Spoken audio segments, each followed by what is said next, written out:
তো হ্যালো বন্ধুরা, আবার আমি চলে এসেছি নতুন একটা ব্লগ নিয়ে। তো আশা করি তোমরা সবাই ভালো আছো। দেখতে পাচ্ছ কত সুন্দর ভিউ, দেখতে পাচ্ছ এই গঙ্গাইতে আজকে আমি যাবো রাত্রে, ঠিক আছে। তো এপারের ভিউটা দেখো কত সুন্দর, যেন ঘাস মাঠ। তো বন্ধুরা চলো তোমাদের গার্ডেনে একটা জিনিস দেখাই। তারপরে আমি চলে এসেছি একটু গার্ডেনে। গার্ডেনে যে গাছগুলো লাগিয়েছিলাম সেই গাছগুলো একটু দেখতে পেলাম। একটা লেবু গাছও লাগিয়েছিলাম ছোট দেখে, তাতে অনেক লেবুও হয়ে গেছিল। ভাবছি এত ছোট গাছে এত বড় লেবু এত কি করে হলো। এত বড় অন্য জায়গায় গাছ লাগালে কোনো লেবুই পায় না, এখন এখানে এত বড় লেবু করতে গেল। তো ফাইনালি গার্ডেন থেকে এসে আমি ব্রাশ করা শুরু করে দিয়েছি, কারণ কাজে যেতে হবে। তারপরে কিছু প্যান্ট জামা ধুয়েছিলাম, তো সেগুলো একটু কেচে নিলাম। আমি মুখ ধুয়ে চলে এসেছি, এবার যাবো কাজে। তো তোমরা সবাই ভালো থাকো, দেখা হচ্ছে সন্ধ্যেতে, ঠিক আছে।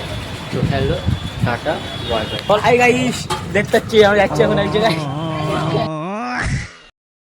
তো বন্ধুরা এক জায়গায় মানে সেই তোমাদেরকে সকালে বলেছিলাম যে আমি গঙ্গায় যাব, তাই গঙ্গায় যাচ্ছি। তো তোমরা সবাই দেখতে থাকো, অনেক মজা পাবে। তো ফাইনালি মেন রোডে চলে এসেছি। মেন রোডে দেখতে পাচ্ছ কত ভিড়।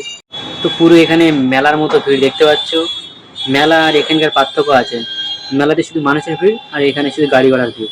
আর মেলাতে মানুষের চেঁচামেচি আর এখানে গাড়ি ঘোড়ার চেঁচামেচি। ফাইনালি আমি গঙ্গায় চলে এসেছি, ঠিক আছে। দেখতে পাচ্ছ কত বড় এখানে গঙ্গা।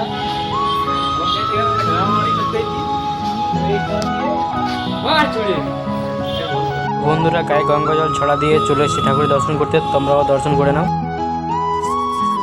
ভালো করে দর্শন করো, যাতে তোমাদের দুটো দুটো করে গার্লফ্রেন্ড হয়। তারপর চলে এসেছি তোমাদের প্রিয়, আমার প্রিয় বাবা মহাদেবের দর্শন করতে। তোমরা সবাই দর্শন করে নাও। তো বন্ধুরা তোমরা মহাদেবকে কে কে ভালোবাসো সবাই কমেন্টে জানাবেন। তারপর যেতে যেতে ভাই বোন মা মাঝির সাথে দেখা হয়ে গেল। Tata, bye bye. তো দেখা হচ্ছে পরের ভিডিওতে।